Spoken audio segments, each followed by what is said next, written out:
오늘은 창조절의 첫 주를 맞이해서요. 함께 창조에 대해서 이야기를 나눠볼 건데, 이제 처음 성경이 시작할 때는 처음 5절을 읽었어요. 그래서 이 본문에 국한되는 것이 아니라 하나님 창조에 대해서 전반적인 이야기를 함께 여러분들과 나눠보고자 합니다. 제가 이전에 있었던 교회에서는 그 고난주간에 이제 특별 새벽 기도도 하면서 24시간으로 진행되는 릴레이 기도회를 진행을 한 적이 있어요. 그래서 이렇게 여기 본당에 이제 딱 그 기도 자리가 세팅이 되어 있는데, 거기에는 촛불이 딱 켜져 있고, 그 다음에 성경책과 찬송가가 딱 있고, 그 다음에 마음에 남는 말씀을 적는 종이가 이렇게 있어요. 그 시간대별로 칸이 이렇게 있고, 이제 기도를 하고 이제 말씀을 묵상하다가 마음에 남는 말씀이 있으면 거기다 적어놓고 가는 거예요.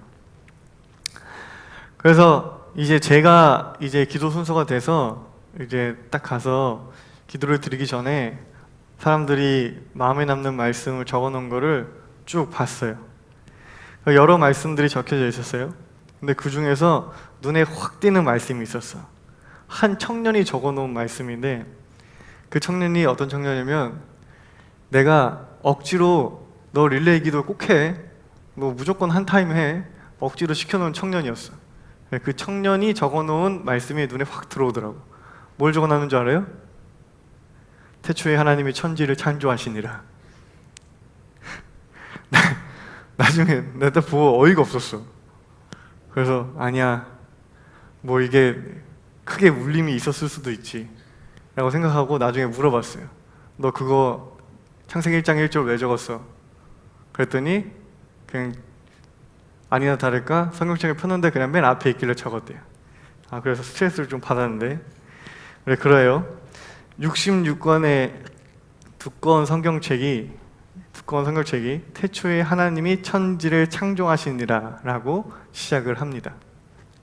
하나님이 세상을 창조하셨다 라는 고백은 세상 사람들의 비웃음을 사곤 해요.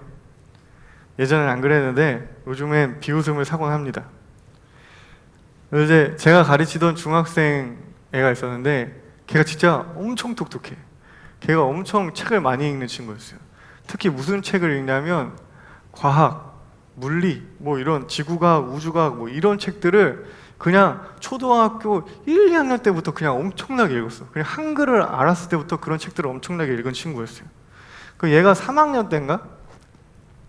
그 학생의 할아버지가 장로님이시거든요. 장로님이시는데, 할아버지가 얘가 이제 3학년 정도 됐으니까 성경 이야기를 해줘야겠다 이래가지고, 우리 여러분들 이제 그런 거 하잖아요. 첫째 날 뭐가 있었고 둘째 날 뭐가 있었고, 그래서 창조 얘기를 쫙 해줬어요. 쫙 해줬는데 이 똑똑한 친구가 갑자기 할아버지 세상은 그렇게 생겨나지 않았어요. 할아버지, 세상은 빅뱅으로부터 시작되었어요 라고 딱 얘기를 하는 거야, 할아버지한테. 그리고 나서 이제 자기가 알고 있는 과학 지식을 대방출을 하기 시작하는 거야. 그래서 설명을 쫙 해주는 거야, 할아버지한테. 할아버지는 그냥 듣고 있었던 거지. 아무 말도 할 수 없었다고 해요. 인터스텔라 영화를 관람한 이후에 저도 이제 우주에 대해서 그걸 한번 보면은 이해가 안 가잖아요. 무슨 내용인지. 자존심이 상하는 거야.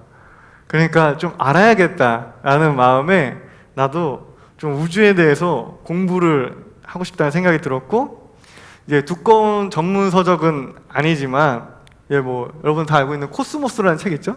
코스모스라는 굉장히 대중적인 책, 그리고 뭐 이제 인터넷 돌아다니는 이제 쉽게 설명한 이제 글들 뭐 찾아서 공부를 했어요. 그리고 유튜브의 영상과, 또 여러분 그거 한번 보면 좋아. 그 코스모스 책을 다큐멘터리 시리즈로 만들어 놓은 게 있어요. 그게 10부작인가 8부작인가 되는데, 그거를 한번 보면은 좀 이해하기 쉬울 거예요. 그래서 그런 것들도 막 영상을 정주행하기도 했습니다. 물론 모든 것이 이해되는 것은 아니었어요. 근데 여러분도 한 명의 어떤 지성인으로서 지구와 우주에 대해서 어느 정도 알고 있다면 도움이 될 거예요. 아니, 도움이 되는 것을 넘어서서 이제는 신앙인들이 그런 걸 좀 알아야 된다고 생각이 들어요. 언제까지 그런 것들에 눈을 닫고 귀를 닫을 수는 없습니다. 신앙과 과학은요, 철로의 두 레일과 같습니다. 철로의 두 레일과 같아요. 두 레일과 같아요. 레일이 두 개가 있기 때문에 기차가 앞으로 가듯이 과학과 신앙은 두 레일과 같습니다. 과학은 현상을 설명하고 신앙은 그것의 의미를 발견하기 때문이에요. 지구와 우주에 관해서 제가 완벽하게 이해한 것은 아니지만 여러분한테 이제 최대한 쉽게 설명을 해보려고 해요. 이제부터 과학 시간이야. 네. 우주는 이제 거대한 대폭발로부터 시작되었다고. 이제 우주 과학에 있어서 이게 정설이지. 섭씨 1000억 도의 열과 물의 40배에 달하는 밀도가 빵! 하고 터져서 이제 그거를 그 빵 터지는 현상을 우리가 이제 빅뱅이라고 하죠. 빅뱅. 이 거대한 폭발은 이제 여러 물질들을 생겨나게 했습니다. 이제 빵 터지면서 여러 물질들을 만든 거예요.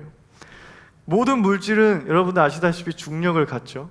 중력으로 인해서 그 물질들이 서로를 우주를 떠다니다가 서로를 끌어당기면서 모여서 이제 돌덩이가 됩니다. 우리는 그 돌덩이를 행성이라고 불러요. 우주는 99.9%가 수소와 헬륨으로 이루어져 있대요.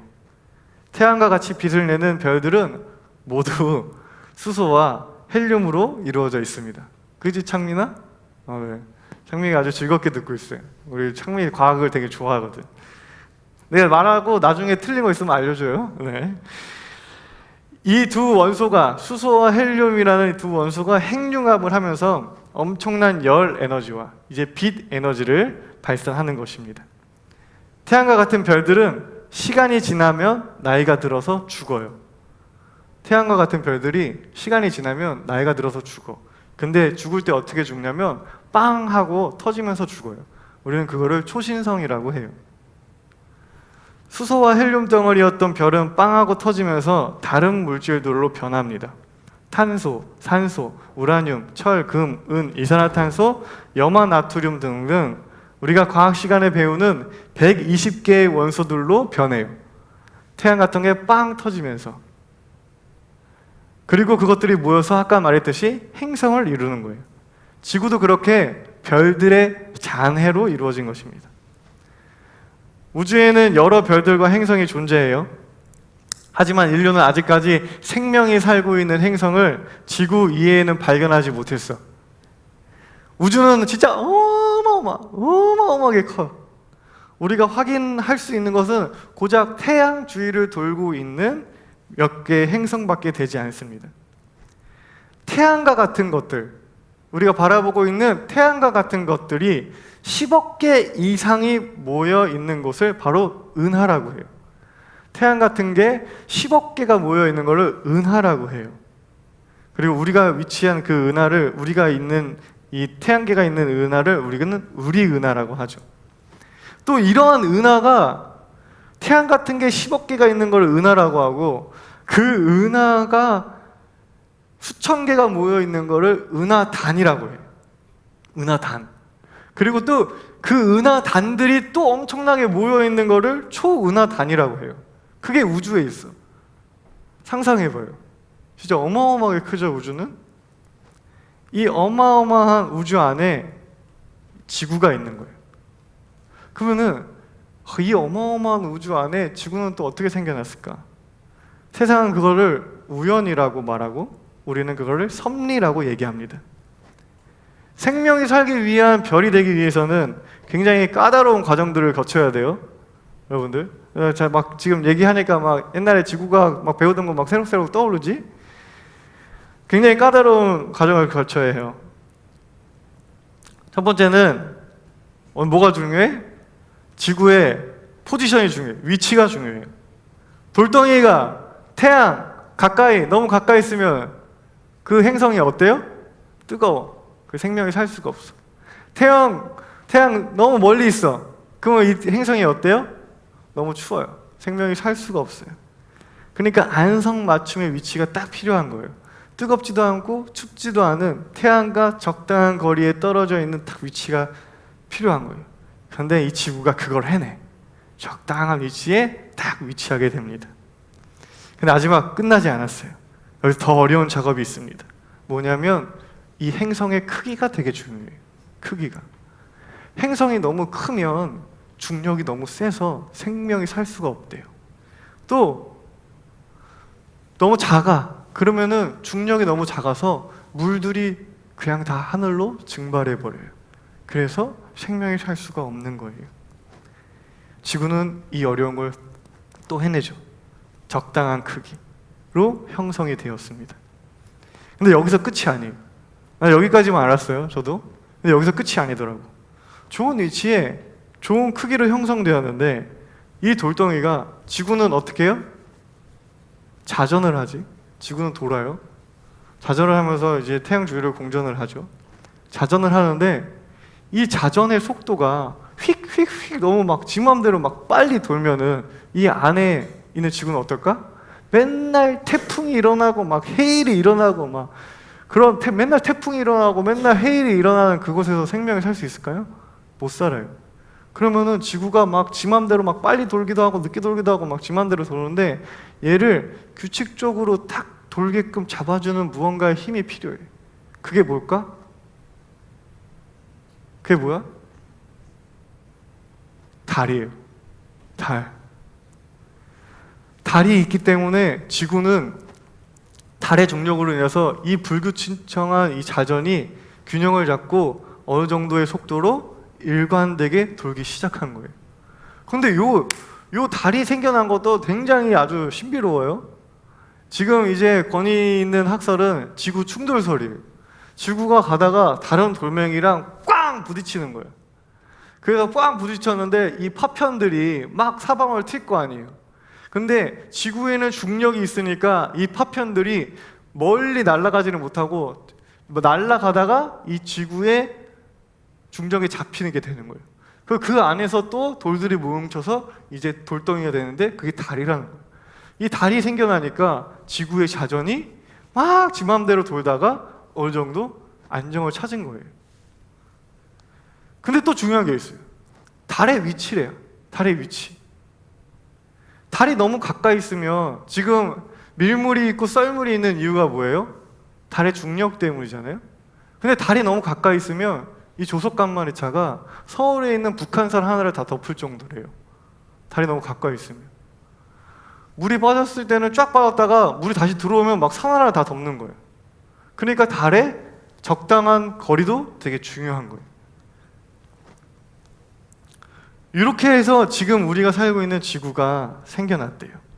저는 이걸 막 공부하면서 너무 막 즐겁고 막 가슴이 벅차올랐어요. 되게 재밌네. 왜 그 고등학교 때 공부할 때는 이런 게 귀에 하나도 안 들어왔는데 나중에 수능 다 끝나고 나이 먹어서 공부를 하니까 재미가 쏠쏠하더라고. 역시 공부는 그냥 즐기면서 해야 되는데 그때는 그러질 못했어. 요즘은 이런 과학이 대중화되고 정규 교과서에 실려 있기 때문에 이 내용을 지금 여기 들으시는 분들 중에, 우리 청년들 중에 접해보지 않은 사람은 한 명도 없을 거예요. 하지만 이러한 과학 수업이 신앙인들에게는 그냥 아무렇지 않은 지식 습득으로 느껴지지가 않죠. 저 또한 그랬어요. 과학 시간에 배운 내용과 교회에서 배운 내용을 두고 선택의 기로에 서서 굉장히 괴로워했던 시절이 있었습니다. 내가 어렸을 때부터 배웠던 거는 이렇지 않았는데. 우리가 괴로워했던 이유는 학교에서 배우는 사실을 내가 인정하고 그것이 맞다라고 생각을 하면 교회에서 배운 성경의 내용을 거부해야 하거나 틀린 이야기로 받아들여야 한다고 생각했기 때문이에요. 우리는 두 개 중에 하나를 선택해야 한다고 생각했기 때문입니다. 과연 우리는 과학적 사실을 받아들이기 위해서 성경의 창조 이야기를 사실이 아닌 조상들이 무지했기 때문에 쓰여놓은 가치 없는 이야기로 치부해야 할까요? 저는 아니라고 생각합니다. 저는 성경의 창조 이야기를 믿어요. 저는 누구보다 하나님께서 이 땅과 하늘을 그리고 이 땅의 모든 생명을 창조하셨다고 저는 믿습니다. 성경의 기록은 결코 틀리지 않았다고 저는 정말 자신 있게 이야기할 수 있습니다. 과학에 관심이 많아요. 저는 그렇다고 과학을 잘 아는 건 아니지만 그래도 관심이 많아요. 그렇게 관심이 많지만 제가 이렇게 당당하게 저의 신앙을 고백할 수 있는 이유는 성경은 창조의 과정을 말하려고 하는 것이 아니기 때문입니다. 성경은요, 창조의 과정이 아니라 창조의 목적을 이야기하고 있습니다. 세상이 어떻게 창조되었느냐, 세상이 어떻게 만들어졌느냐가 아니라 하나님께서 왜 이 세상을 창조하셨는지에 대해서 이야기를 하고 있는 것입니다. 어떻게가 아니라 왜, how가 아니라 why에 대해서 성경은 이야기하고 있기 때문이에요. 예전에 개콘에서 이런 꽁트가 있었어요. 막 유치원생들이 이렇게 막 설정이 다 유치원생들이야. 막 이러고 있는데 선생님이 딱 들어왔어. 그럼 한 아이가 선생님, 아이는 어떻게 생겨요? 물어봐. 그랬더니 그 선생님이 그게 궁금하구나. 여러분, 아이는 어떻게 생기냐면요, 엄마와 아빠가 서로 사랑하고 결혼하면 아이가 생겨요 라고 얘기했더니 애들이 그렇구나, 와, 우리는 다 엄마 아빠가 사랑해서 생겨났구나 이렇게 딱 하는데 갑자기 한 유치원생이 선생님! 배란 수정 착상! 선생님이 왜 거짓말을 해요? 배란 수정 착상! 이렇게 얘기를 하는 꽁트가 있었어. 왜? 너무 이렇게 꽁트에 너무 몰입했나? 생일날 친구들끼리 장난삼아 생일 축하 노래를 이렇게 불렀던 기억이 있어요? 생일 축하합니다 이게 아니라 왜 태어났니 사랑하는 나섰고 왜 태어났니 막 이렇게 여러분 그랬었던 적 있어요? 네. 놀리기 위해서 부르는 노래지만 이거 굉장히 중요한 질문입니다. 왜 태어났냐는 질문은 우리 인생에서 너무나도 중요한 질문이에요. 우리의 삶에 있어서 중요한 질문은요, 어떻게가 아니라 왜입니다. 우리가 공부를 할 때도 마찬가지예요. 내가 왜 공부를 해야 되는가를 먼저 알아야죠. 그리고 내가 왜 공부를 해야 되는지를 알고 나서 그럼 나는 어떻게 공부를 할까? 학원을 다닐까? 과외를 할까? 암기를 할까? 이해하는 쪽으로 해볼까? 문제집을 풀까? 그 다음에 고민이 이어지는 거예요. 내가 왜 공부를 해야 되는지도 모르고 내가 왜 공부를 해야 되는지도 모르고 그냥 어떻게 공부하면 공부가 잘 되지? 어떻게 하면 공부하면 성적이 오르지? 라고 하면서 여러 가지 시도를 해봤자 그 노력은 오래가지 못하고 크게 도움이 되지도 못합니다. 우리에게 있어서는 우리가 어떻게 태어났고 어떻게 존재하게 되었는가라는 질문보다 우리가 왜 존재할까? 우리는 왜 태어났을까? 라는 질문이 더 중요합니다. 우리가 그 질문에 어떻게 답하느냐에 따라 우리의 가치, 우리의 삶의 목적이 달라지기 때문입니다. 우리는 한 아이가 어떻게 태어났는지에 대해서는 쉽게 이야기할 수 있어요. 아기가 있어. 너 어떻게 태어났니? 우리는 그걸 쉽게 설명할 수 있습니다. 하지만 한 생명이 왜 존재하는가에 대해서는 아무도 쉽게 대답할 수 없습니다. 성경과 신앙은 쉽게 대답할 수 없는 그 질문에 대답을 하는 과정이에요. 아까도 말씀드렸습니다. 과학은 현상을 설명합니다. 과학은 우리의 탄생 과정을 배란, 수정, 착상이라고 설명하지만 성경은 우리에게 말해요. 우리의 가치를 말합니다. 넌 우연히 존재하는 게 아니라고. 넌 의미 있는 존재라고. 넌 소중하다고, 내가 널 계획했다고, 너한테 내가 기대하는 게 있다고 하나님은 말씀을 통해서 우리에게 이야기하고 있는 것입니다. 과학은 현상을 설명해요. 그냥 30억 마리의 정자 중에 한 마리가 수정하고 착상해서 이루어진 거예요. 그건 현상을 설명할 뿐이에요. 그 안에 무슨 의미가 있어요? 그러니까 너는 그냥 30억 분의 1의 그냥 우연이야?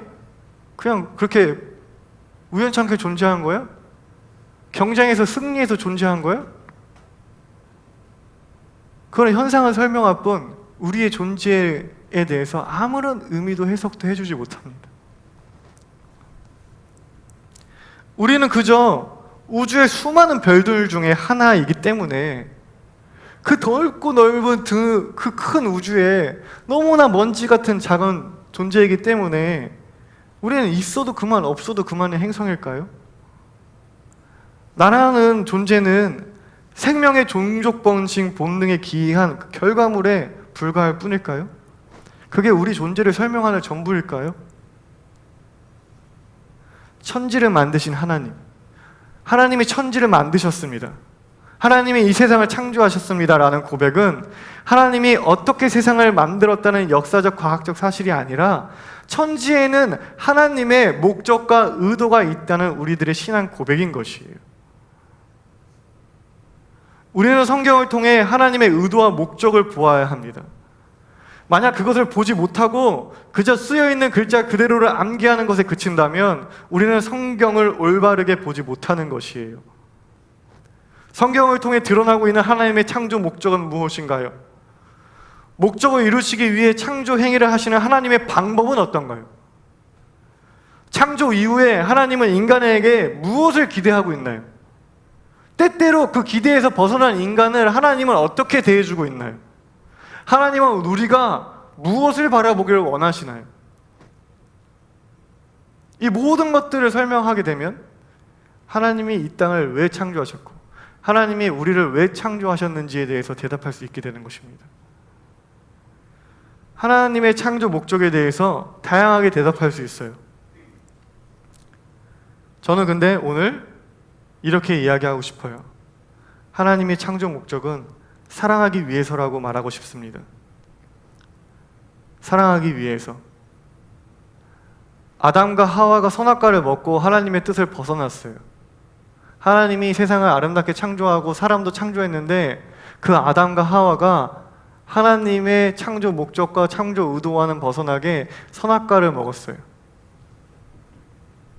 그 인간에게 하나님이 어떻게 대하시나요? 우리는 그림을 그리다가 실수를 하면 잘못 그리면 어떻게 해요? 그림을 찍고 다시 그리지. 왜냐? 목적은 잘 그리는 게 목적이니까. 내가 그리고 싶은 그림이 있으니까. 실수하거나 벗어나면 그림을 찍고 다시 그립니다. 근데 하나님은 그렇게 하지 않았어요. 하나님 자기가 만들어 놓고 잘못됐네? 얘네들이 길을 벗어났네? 다시 세팅 하지 않으셨어요. 자신의 창조 의도와 목적을 벗어난 인간들에게 가죽 옷을 입혀주시면서 그들을 보호하세요. 그 이유가 뭐예요? 하나님의 창조 목적은 잘 그리는 게 목적이 아니었기 때문이에요. 하나님의 창조 목적은 그저 우리를 사랑하기 위해서였어요. 하나님 우리를 사랑하기 위해서 창조하셨습니다. 저도 처음엔 이 말이 이해가 안 갔어요. 아니 뭔가를 하는데 그냥 목적이 사랑이야? 그게 내 머리는 아무리 이해가 안 되는 거예요. 우리는 뭘 만들거나 어떤 행동을 할 때 그 행동이 나한테 이윤이 되거나 이득이 되었을 때 하는 거잖아. 내가 의자를 만들어. 그 의자를 만들어서 내가 편하게 앉으려고 만들거나 아니면 의자를 만들어서 갖다 팔려고 만들거나 그러려고 의자를 만들잖아. 근데 곰곰이 생각해 보니까요. 하나님이 우리를 그렇게 만드셔서 그런지는 몰라도 우리 또한 그저 사랑이 목적일 때가 있어요. 얼마 전에 TV에 이효리가 나오는 걸 봤어요. 여러분들 다들 이효리 그 TV에 나오는 거 한 번쯤은 보셨을 텐데 이효리가 집에서 반려견을 엄청나게 많이 기르죠. 정확하게 숫자는 기억이 안 나는데 막 8마리? 막 이 정도. 10마리 막 이렇게 되는 것 같아요. 이효리도 그렇고 그 남편 이상순 씨도 그렇고 반려견이 많으니까 서울에 놀러 가고 싶거나 외출을 하고 싶어도 가지를 못해요. 그 반려견들을 돌봐줄 사람이 필요하거든요. 아내만 남겨놓고 홀로 가면 아내가 그 반려견들을 다 돌봐야 되니까 힘드니까 둘 다 집을 떠나질 못해요. 근데 우리가 반려견을 기르는 이유 생각해 보세요. 우리가 반려견을 기르는 이유도 마찬가지예요. 그냥 사랑하려고, 예뻐하려고 반려견을 기르는 거 아니에요? 돈 많고 인기 많은 이효리가 여러 마리의 강아지를 기르면서 자신의 자유를 스스로 제한하고 있어요. 자신의 자유를 스스로 제한하는 이유가 뭔가요? 강아지를 사랑하기 때문이에요. 그 강아지를 가족으로 받아들인 이유는 뭐예요? 사랑하려고. 그냥 같이 살려고, 사랑하려고. 자식을 낳는 것도 마찬가지예요. 자식을 통해 무언가를 얻으려고 자식을 낳는 경우는 흔치 않아요. 물론 자녀를 기르다 보면 인간은 연약해서 자신의 욕망을, 자신의 가격함을 자녀에게 투영하곤 합니다. 하지만 자녀를 가질 때 부모의 마음은 순수해요. 이윤과 이득을 얻기 위함이 아니죠. 사실 자녀를 낳는다는 것은 얻는 것보다 잃는 게 더 많아요. 그런데도 불구하고 우리가 자식을 낳는 이유는 뭐예요? 그냥 자식을 사랑하려고 낳는 거예요. 하나님도 마찬가지입니다. 하나님은 우리를 사랑하기 위해서 세상을 창조하셨어요. 사랑하기 위해서 생명을 창조하셨습니다. 성경은 이것을 고백하고 있습니다. 우리 모두 다 하나님이 여러분들과 사랑을 나누고 싶어서 여러분들을 이 땅에 보내셨고 존재하게 하는 거예요. 근데 사랑하기 위해서 만든 존재들이 서로 사랑하지 않는다면 하나님의 마음은 어떨까요? 사랑하기 위해서 낳은 자식들이 지들끼리 서로 물고 뜯고 싸우면 부모님의 마음은 어떨까요? 찢어지고 피눈물 나겠죠. 사랑하기 위해서 만든 세상이 서로를 향해 총칼을 겨눈다면 분명 부작용이 생기기 마련입니다.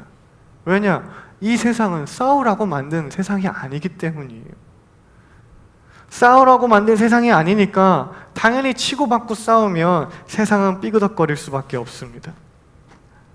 반대로 하나님이 이 땅을 만드신 목적, 만드신 이유에 따라서 그 의도대로 세상이 돌아간다면 세상은 어떨까요? 너무나 부드럽고 너무나 자연스럽게 돌아가겠죠. 바로 그 상태가, 그 너무나 지극히 자연스러운 그 상태가